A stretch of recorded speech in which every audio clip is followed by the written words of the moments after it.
So how does a person that's been traumatized by post-traumatic, literally has a diagnosis of post-traumatic stress disorder, and can we, if we are logical and we are reasonable people, assume that a fair number of Africans had to have had post-traumatic stress disorder? You think? I'm not talking about us, I'm talking about them.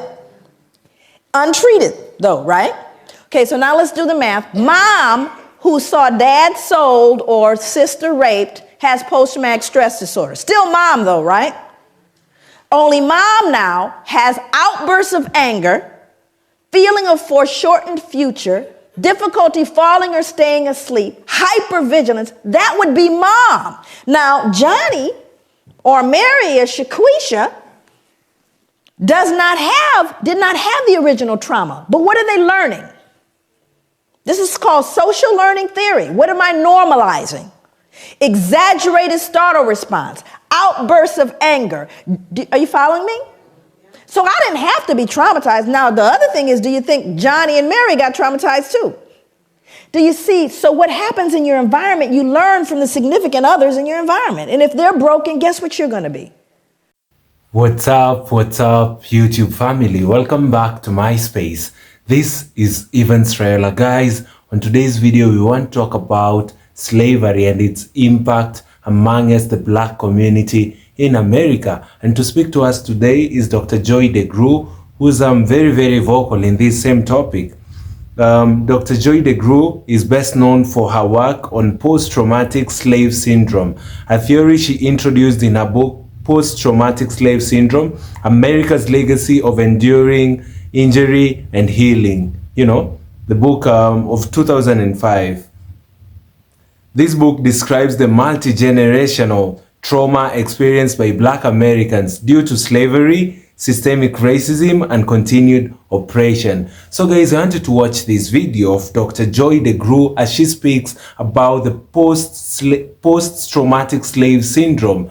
You know, once the video is done, we will get back and do a critical analysis about the same. Let's watch this, guys.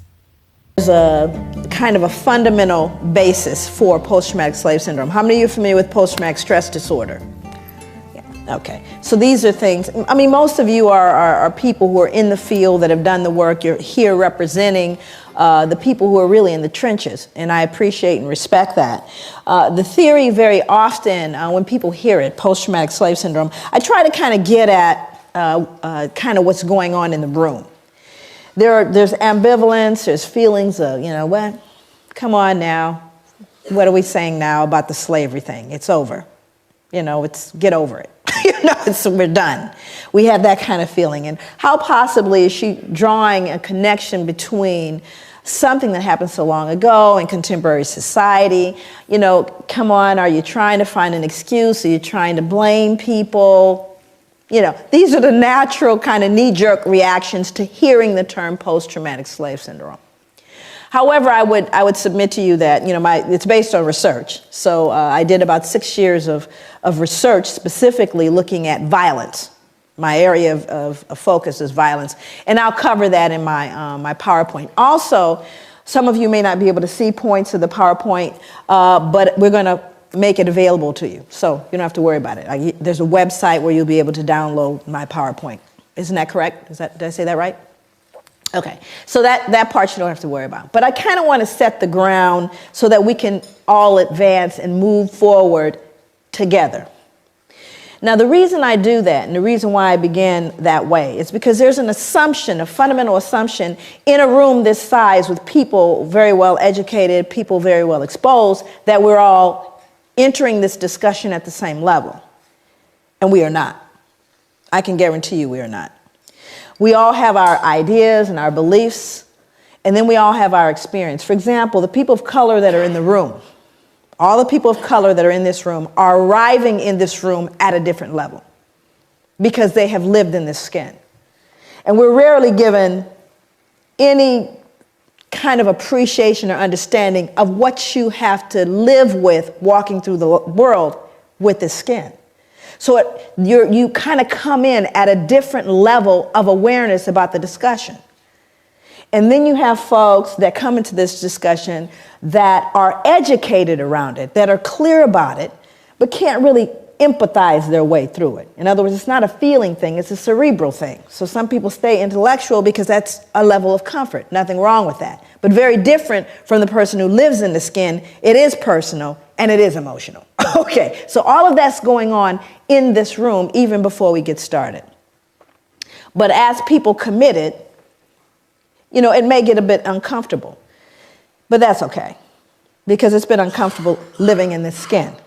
It's been uncomfortable. And we have to learn how to deal with that discomfort and stay in the room. So when we look at the fundamental premise of trauma, and we understand the nature of trauma, we know that there have been other groups that we've looked at the etiology of contemporary behavior based on multi-generational trauma. One group, Jewish Holocaust, families of Jewish Holocaust, and the fact that the Jewish community is very, very clear about honoring that Holocaust. So much so that Spielberg will probably make another movie. And I'm not mad at him, because what he's doing is ensuring that the generations that come will never forget the Holocaust and its impact upon Jewish people. You'll look at folks throughout the world, even Aboriginal folks in the United States, where more focus is being done on what colonialism has done. We've looked at Japanese internment. We've looked at Australian Aboriginal folks. We've looked at multi-generational impact of trauma on people who have had tragedies like the tsunami victims. We'll look at everybody. But when it comes to looking at Africans, there's a visceral response. Oh, come on, let's not. Why are you? And it's a curious thing as a social scientist to me that you get so much pushback when you talk about Africa. And we look at the legacy of slavery. You get so much pushback, but more importantly is why do you get the pushback? See, as a social scientist, I'm less concerned with the material, which I'm clear about. I'm more interested in why the behavior. Why is there such reticence at looking at this issue? And the answer is, when you peel back the layers of this, we peel back everybody's layers. Everyone gets naked in this room, and that's not always comfortable. It's also very comfortable to talk about the other's pathology. And the reason why I think that becomes important is so that when we begin to engage in this discussion, we don't find ourselves falling victim to the fear, guilt, all of that stuff that's not useful to anyone. It's not useful. This means we're going to peel the layers back. And while 246 years, as it were, in American history of American chattel slavery, starting with 1619 to the ratification of the 13th Amendment in the United States, we're looking at 246 years of American chattel slavery. And it's very comfortable, and I think to some degree people can say, you can't have 246 years of trauma and expect that nothing happened, especially when that trauma was followed by more trauma, especially given the fact that there was never a point of healing. Not difficult to do the math here. This is not deep and philosophical. It really makes sense. But you know what else is true? You can't have 246 years of folks engaged in a traumatic experience that were white that went unaffected.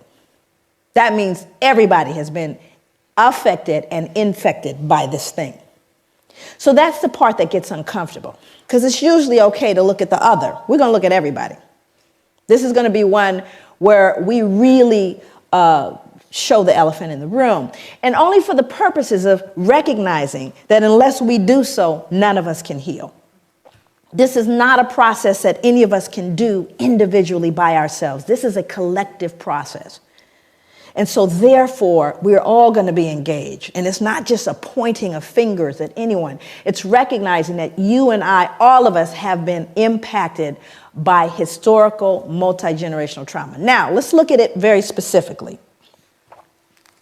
When we look at trauma in its very, clinical sense, my background, clinical psychology, understanding what trauma is, people can experience a single trauma, one trauma, indirectly, meaning that they didn't have to be present for the direct trauma. Meaning, say, for example, you all heard about 9/11 and taking down the buildings in New York, right?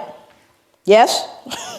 9/11. Everybody in the world got told about that. Matter of fact, I think everybody in America got diagnosed with post-traumatic stress disorder as a result of that. But I would submit to you we were traumatized long before that. But there were individuals that were at ground zero, and I know them. My niece was in one of the buildings. So she decided, while she was in one of the buildings, they kept telling her, just stay where you are. They kept saying, stay where you are. We think people should stay where they are. She said, and everything in her mind said, get out. So she got out. Matter of fact, she leapt over the security guard to get out of the building. And it's a good thing she did. But during that time, there were people at ground zero, for example, like my niece. And there were people who watched it on television. And then there were people in other countries who heard about it. So there are varying levels of understanding around this trauma that happened in the United States. There were people at ground zero, were there, saw folks falling out the sky, got videotape footage of it, watched it on television, invited folks over and drank beer. Not traumatized. No trauma. There were people maybe in another country, in Brazil, saw it on television, in psychotherapy right now, can't get on planes, on medication, and people talk softly to them twice a week. So the variance in terms of those who are traumatized by a traumatic event and those who are not, we're unique as individuals. Everybody's not traumatized by a traumatic event, whether it's direct or not. But when we start talking about chattel slavery, we're not talking about one trauma. We're not talking about a specific event. We're talking about generations of trauma with no intervention. Based on what I know about sugar plantations, tobacco, the Caribbean, what I know about American chattel slavery and the plantations there, does anyone right now ever recall mental health assistance to slaves? Anybody remember sending in the therapist after I sold off your son, daughter, raped folks? At any point? Never. Second question. After slavery was officially over, now you're free. Anybody remember any therapy then? We know it's been rough, it's been deep for you, it's been difficult. We're going to do a little group therapy. Anybody remember that? That would be no. Number 3, after slavery officially ended, both in the States, in the Caribbean, the British ended, do you remember whether or not trauma continued? Did the trauma continue for people of African descent? I need to know. Okay, so now let's do the math. Hundreds of years of trauma, no treatment. Freed, more trauma, no treatment. What do you do the math? Do you think there may be residual impacts of that trauma? Of course there is. It didn't end, friends, and it hasn't ended yet. So I think on one point, African people and people of African descent are extremely resilient. Matter of fact, I think we're a miracle. Far be it for us to pathologize or to look and cast this idea of weak and sick people. Oh, on the contrary, I'm profoundly resilient because we've done everything we've done thus far with no help, with not even the ability to have this discussion.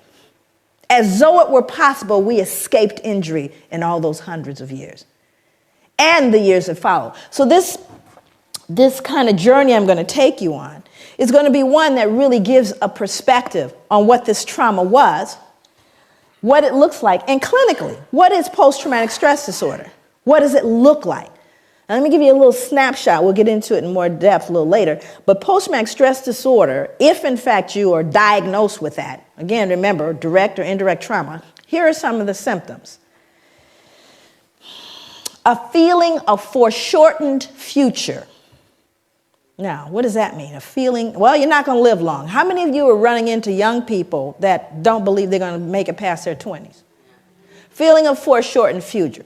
Exaggerated startle response, outbursts of anger, difficulty falling or staying asleep, hypervigilance, right? These are symptoms of post-traumatic stress disorder. This is like DSM stuff, Diagnostic Statistical Manual of Mental Disorders.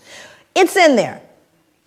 And there's a whole listing of all these symptoms. Now I want to roll it back so you can understand what the transmission theory is, because I'm going to talk about transmission. So how does a person that's been traumatized by post-traumatic, literally has a diagnosis of post-traumatic stress disorder, and can we, if we are logical and we are reasonable people, assume that a fair number of Africans had to have had post-traumatic stress disorder? You think? I'm not talking about us, I'm talking about them. Untreated though, right? Okay, so now let's do the math. Mom, who saw dad sold or sister raped, has post-traumatic stress disorder. Still mom though, right?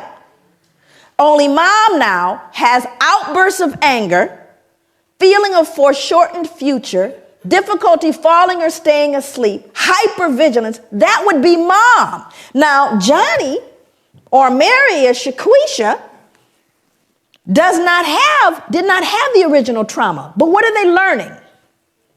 This is called social learning theory. What am I normalizing?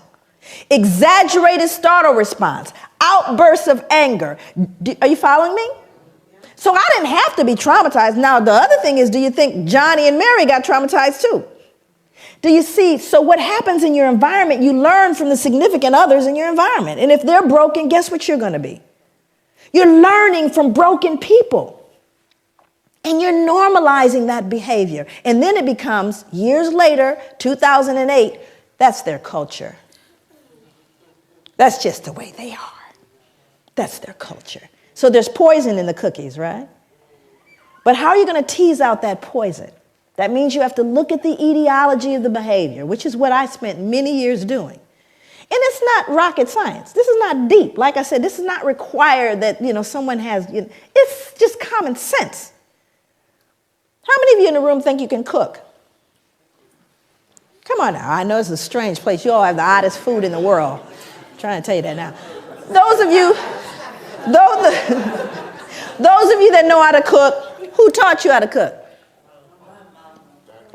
Mom, dad, family. Who you think taught them? Hello, social learning theory. You learn from those in your environment.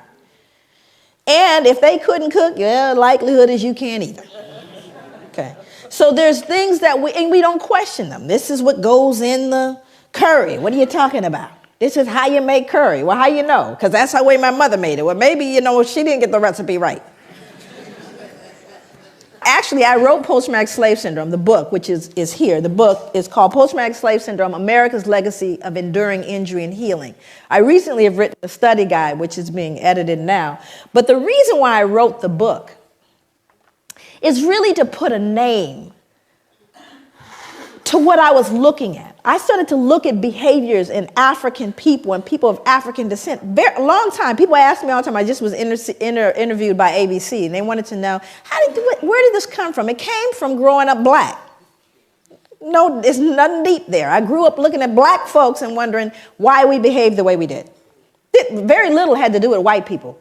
Very little. I was looking at black people, and I wanted to understand our behavior.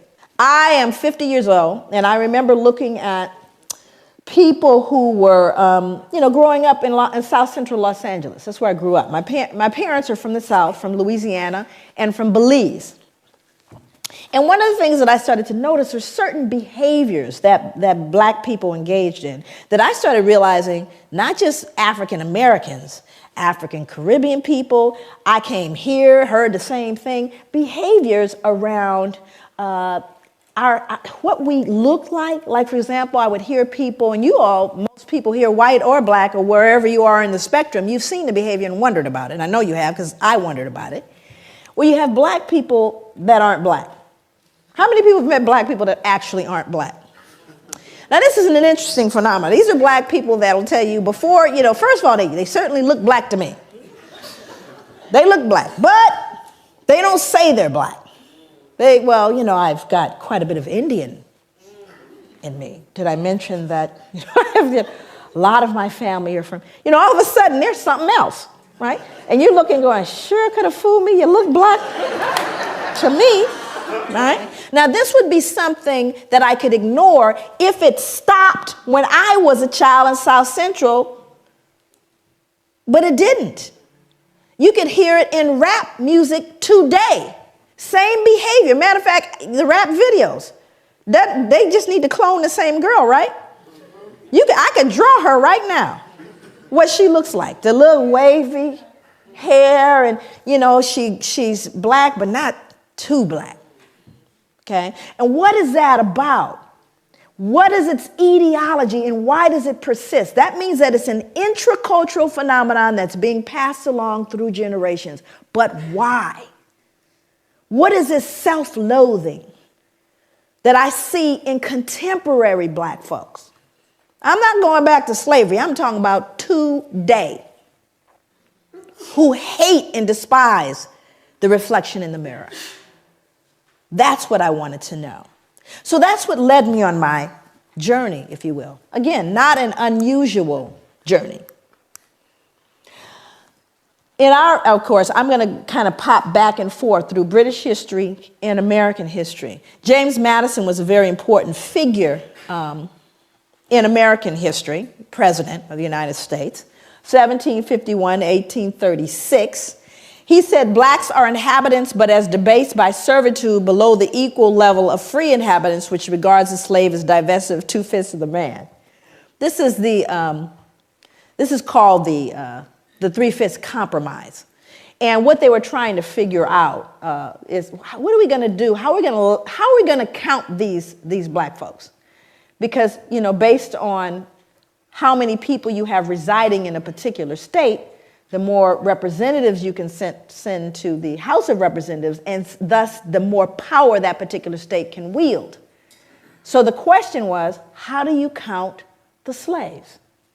Well, Southerners, who of course enjoyed slavery, they wanted to count them. They said, yeah, count them. That gives us more power. Where the Northerners saw it as an opportunity to abolish slavery, said, well, you can't count them because you don't consider them human. How can you count people who have absolutely no freedom that you do not count or treat as human beings? So the agreed upon solution is to count 3/5 of a state's total slave population. And so as a result, they became 3/5 of a man, divested of that. But it's almost as though you're not talking about a human being anymore. And that's what's scary about this. And I always start my talks by saying that when you see folks dressed up like this, and I know you all see a lot of them, you should get worried. I always get concerned when I see them dressed up like that, like this guy here. This next guy was someone that I struggled with. You all know him, Richard Oswald. He's the son of a Presbyterian minister, international trader of enslaved Africans. What's so deep about this gentleman is how wealthy he became as a result. He would be worth, based on the 1700s, right now he would be worth $68 million. Based on the number of slaves, the slave trade, and colonies, ships, all the stuff that he basically utilized. But again, these folks are held in high regard. When I read about him in your history, you would never know. Google him. You'd never know the ugly trade that he was engaged in because we've sanitized it, you see. Family, Dr. Joy DeGruy starts her conversation by saying that it has always been uncomfortable, to live in this skin, to live, as a black folk, as a colored person. It has been uncomfortable living in this skin. We have to learn how to deal with this discomfort. When we look at the fundamentals of trauma, we understand the nature of trauma. We know there have been other groups that we've looked at and the ideologies of their contemporary behavior based on the multi-generational trauma. And the first group she describes is the Jewish people, the Jewish Holocaust, where she says the fact the Jewish community is very clear about honoring the Holocaust and ensuring the generations that come will never forget the Holocaust and its impact upon the Jewish people. But when it comes to looking at Africans, there is a lot of opposition. In the 246 years of slavery, the trauma was followed with another trauma. There has never been a point of healing. Throughout our forefathers being put upon slavery, they went straight on slavery for more than 200 years. Once they were done with that, once they were released out of slavery, they continued battling the trauma they had. At no point did, our forefathers heal. At no point did they get treatment from the constant trauma they and their generation got for more than 200 years. You can't have 246 years of folks engaged in traumatic experience and whites were an exemption. Everybody has been affected and infected by this. That's the part that gets uncomfortable. We are all gonna be engaged, and it's not just pointing fingers, but recognizing that you and I have been impacted by historical multi-generational trauma. Hundreds of years of trauma, no treatment. After we were freed, there's been no treatment. More trauma and no treatment. It didn't end, and it hasn't ended yet. The trauma is still continuing amongst the black folk. We are profoundly resilient. We've been through all of this without help, with not even ability to have this discussion. They went through slavery. No point did people have this discussion. We've had no help. We've gotten no treatment, And she proceeds to explain some of the signs and symptoms of post-traumatic stress disorder, whether direct or indirect trauma. She says a feeling of shortened future. Most of these people feel like they live shorter periods, There's a lot of anger amongst them. There's difficulty in falling asleep or not falling asleep at all. Imagine a mom who saw a dad sold during the days of slavery, a mom who saw a dad being sold, or a sister raped, has the disorder. The mom now has outbursts anger, feeling of a shortened future, difficulty falling asleep and staying asleep. Now we have a different person who did not have the original trauma, but what they are learning is from their significant others. If they are broken, you'll be the same, normalizing that behavior, and then you become in sync. Sometimes this slavery, the trauma that people get from slavery does not affect other people directly, but indirectly. Once you have a person who's close to you and they have this traumatizing experience, you learn, to be like them. If they have difficulties with sleeping, you'd be the same way, You'd have a lot of anger just like themselves. Family, I went further to do more research in regards to the teaching of Dr. Joy DeGruy. And here are some other key concepts that I noticed about the post-traumatic slave syndrome. Number one is the multi-generational trauma. Similar to how Holocaust survivors' descendants experienced inherited trauma, Black Americans have passed down psychological wounds from slavery, segregation, and racism. There's a lot of wounds that Black people have from the trauma they got during the days of slavery. Right now, it's multi-generational. Slowly, the trauma gets down to the modern-day Black person. Then number two is the adaptive survival behaviors. Many behaviors seen in Black communities today, such as distrust of institutions or internalized racism, stem from the survival strategies developed under oppression. During the days of oppression, Black folks started forming ideas, how they could survive. They could even fight amongst themselves just to ensure that they are safe and that they are able to survive in those difficult moments. Dr. Joy tries to explain to us that this has rooted down to the modern day, where some of our behaviors as Black communities of distrust, and internalized racism has been showcased even today because of what we actually inherited from our past. Number three is cognitive dissonance in American society. Dr. DeGruy argues that American culture has historically justified dehumanization, leading to both the denial of racial injustices and the continuation of discriminatory policies. Number four is the healing and empowerment.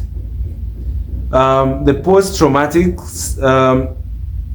slave syndrome is not a permanent condition. She advocates for education, self-awareness, cultural reconnection, and systemic change as ways to heal. Dr. DeGroo's work has been influential in discussions on racial trauma and social justice, highlighting the deep psychological impact of slavery that still affects Black communities today. Family, let me know in the comment section what you think about Dr. DeGroo's study, of the post-traumatic slave syndrome. Let me know in the comment section what you think about the same. Have you seen people being affected, with this phenomena? Are you affected yourself? And guys, you can also like this video so that it can be recommended to other YouTube users that will be able to spread these news. And guys, last but not least, kindly do consider subscribing to my channel. Currently, we are on the road to 50,000 subscribers and we can do this together, guys. Thank you and see you all in my next episode. Goodbye for now.